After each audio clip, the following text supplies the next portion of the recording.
As Jacob started on his way again, angels of God came to meet him. When Jacob saw them, he explained, "This is God's camp."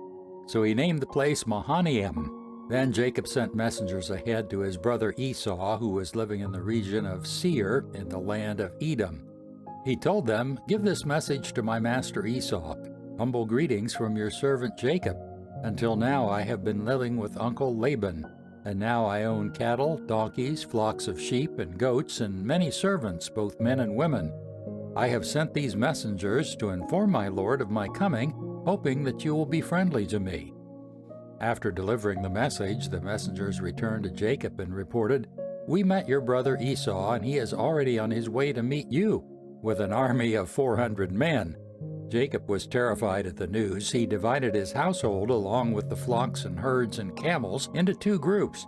He thought if Esau meets one group and attacks it, perhaps the other group can escape. Then Jacob prayed, "O God of my grandfather Abraham and God of my father Isaac, O Lord, you told me, return to your own land and to your relatives, and you promised me I will treat you kindly. I am not worthy of all the unfailing love and faithfulness you've shown me, your servant. When I left home and crossed the Jordan River, I owned nothing except a walking stick. Now my household fills 2 large camps. O Lord, please rescue me from the hand of my brother Esau. I am afraid that he is coming to attack me, along with my wives and children.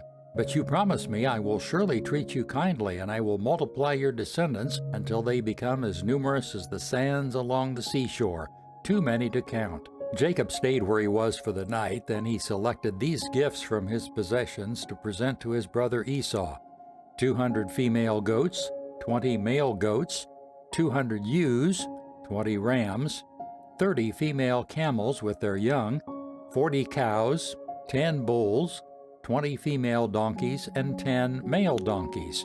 He divided these animals into herds and assigned each to different servants. Then he told his servants, "Go ahead of me with the animals, but keep some distance between the herds." He gave these instructions to the men leading the first group: "When my brother Esau meets you, he will ask, 'Whose servants are you? Where are you going? Who owns these animals?' You must reply, 'They belong to your servant Jacob, but they are a gift for his master Esau. Look, he's coming right behind us.'"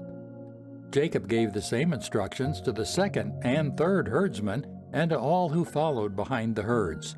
"You must say the same thing to Esau when you meet him, and be sure to say, 'Look, your servant Jacob is right behind us.'"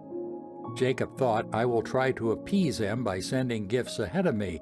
When I see him in person, perhaps he will be friendly to me." So the gifts were sent on ahead, while Jacob himself spent the night in the camp.